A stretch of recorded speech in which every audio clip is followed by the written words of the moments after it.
राधे राधे दोस्तों, आज की वीडियो में हम श्रीमद् भागवत गीता का 12वां अध्याय सुनेंगे। इस अध्याय का नाम भक्ति योग है। इस अध्याय में कुल 20 श्लोक है। श्रीमद् भागवत गीता का 12वां अध्याय प्रारंभ। अर्जुन ने पूछा, हे भगवान, जो विधि आपने बताई है उसी विधि के अनुसार अनन्य भक्ति भाव से आपकी शरण होकर आपके सगुण साकार रूप की निरंतर पूजा आराधना करते हैं। अन्य जो आपकी शरण न होकर अपने भरोसे आपके निर्गुण निराकार रूप की पूजा आराधना करते हैं, इन दोनों प्रकार के योगियों में किसे अधिक पूर्ण सिद्ध योगी माना जाए? श्री भगवान ने कहा, हे अर्जुन, जो मनुष्य मुझ में अपने मन को स्थिर करके निरंतर मेरे सगुण साकार रूप की पूजा में लगे रहते हैं और अत्यंत श्रद्धा पूर्वक मेरे दिव्य स्वरूप की आराधना करते हैं, वह मेरे द्वारा योगियों में अधिक पूर्ण सिद्ध योगी माने जाते हैं। लेकिन जो मनुष्य मन बुद्धि के चिंतन से परे परमात्मा के अविनाशी सर्वव्यापी अकल्पनीय निराकार अचल स्थित स्वरूप की उपासना करते हैं, वह मनुष्य भी अपनी सभी इंद्रियों को वश में करके सभी परिस्थितियों में समान भाव से और सभी प्राणियों के हित में लगे रहकर मुझे ही प्राप्त होते हैं। अव्यक्त निराकार स्वरूप के प्रति आसक्त मन वाले मनुष्यों को परमात्मा की प्राप्ति अत्यधिक कष्टपूर्ण होती है, क्योंकि जब तक शरीर द्वारा कर्तापन का भाव रहता है तब तक अव्यक्त परमात्मा की प्राप्ति दुखप्रद होती है। परंतु हे अर्जुन, जो मनुष्य अपने सभी कर्मों को मुझे अर्पित करके मेरी शरण होकर अनन्य भाव से भक्ति योग में स्थित होकर निरंतर मेरा चिंतन करते हुए मेरी आराधना करते हैं, मुझ में स्थिर मन वाले उन मनुष्यों को मैं जन्म मृत्यु रूपी संसार सागर से अति शीघ्र ही उद्धार करने वाला होता हूँ।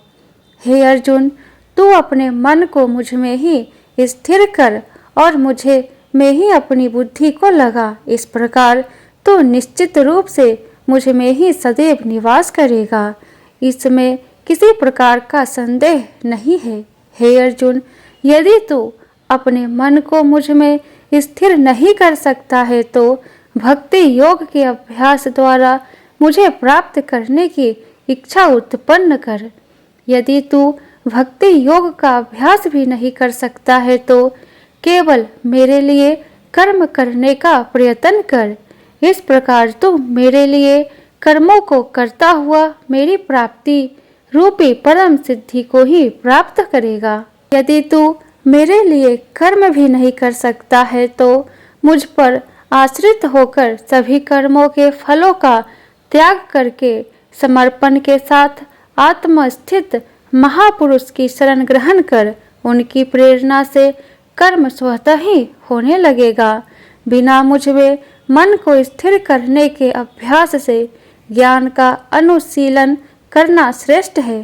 ज्ञान से ध्यान श्रेष्ठ समझा जाता है और ध्यान से सभी कर्मों के फलों का त्याग श्रेष्ठ है, क्योंकि ऐसे त्याग से शीघ्र ही परम शांति की प्राप्ति होती है।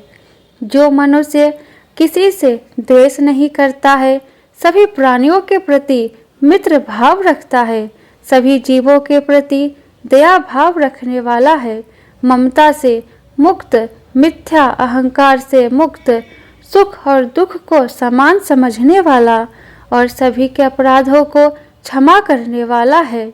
जो मनुष्य निरंतर भक्ति भाव में स्थिर रहकर सदैव प्रसन्न रहता है, दृढ़ निश्चय के साथ मन सहित इंद्रियों को वश किए रहता है और मन एवं बुद्धि को मुझे अर्पित किए हुए रहता है, ऐसा भक्त मुझे प्रिय होता है।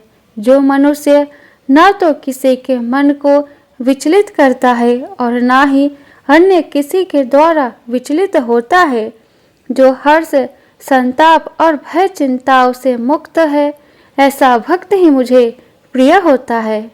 जो मनुष्य किसी भी प्रकार की इच्छा नहीं करता है, जो शुद्ध मन से मेरी आराधना में स्थित है, जो सभी कष्टों के प्रति उदासीन रहता है और जो सभी कर्मों को मुझे अर्पण करता है, ऐसा भक्त मुझे प्रिय होता है। जो मनुष्य न तो कभी हर्षित होता है, न ही कभी शोक करता है, न ही कभी पछताता है और न ही कामना करता है, जो शुभ और अशुभ सभी कर्म फलों को मुझे अर्पित करता है, ऐसी भक्ति में स्थित भक्त मुझे प्रिय होता है। जो मनुष्य शत्रु और मित्र में, मान तथा अपमान में समान भाव में स्थित रहता है, जो सर्दी और गर्मी में, सुख तथा दुख आदि द्वंद्वों में भी समान भाव में स्थित रहता है और जो दूषित संगति से मुक्त रहता है, जो निंदा और स्तुति को समान समझता है, जिसकी मन सहित सभी इंद्रियां शांत है, जो हर प्रकार की परिस्थिति में सदैव संतुष्ट रहता है और जिसे अपने निवास स्थान में कोई आसक्ति नहीं होती है, ऐसा स्थिर बुद्धि के साथ भक्ति में स्थित मनुष्य मुझे प्रिय होता है। परंतु जो मनुष्य इस कर्म रूपी अमृत का ठीक उसी प्रकार से पालन करते हैं जैसा मेरे द्वारा कहा गया है और जो पूर्ण श्रद्धा के साथ मेरी शरण ग्रहण किए रहते हैं, ऐसी भक्ति में स्थित भक्त मुझको अत्यधिक प्रिय होता है। इस प्रकार उपनिषद, ब्रह्म विद्या तथा योग शास्त्र रूप श्रीमद् भगवद गीता के कृष्ण अर्जुन संवाद में भक्ति योग नाम का 12वां अध्याय संपूर्ण हुआ। बोलो श्री कृष्ण भगवान की जय, विष्णु भगवान की जय। जय श्री कृष्णा। वीडियो पसंद आया हो तो वीडियो को लाइक कर दे और आगे का अध्याय सुनने के लिए चैनल को सब्सक्राइब करके बेल आइकन को ऑन कर ले, जिससे मेरी अगली आने वाली वीडियो की नोटिफिकेशन सबसे पहले आपको मिले। तो फिर मिलती हूँ मैं आपसे नेक्स्ट वीडियो में। जय श्री कृष्णा। राधे राधे।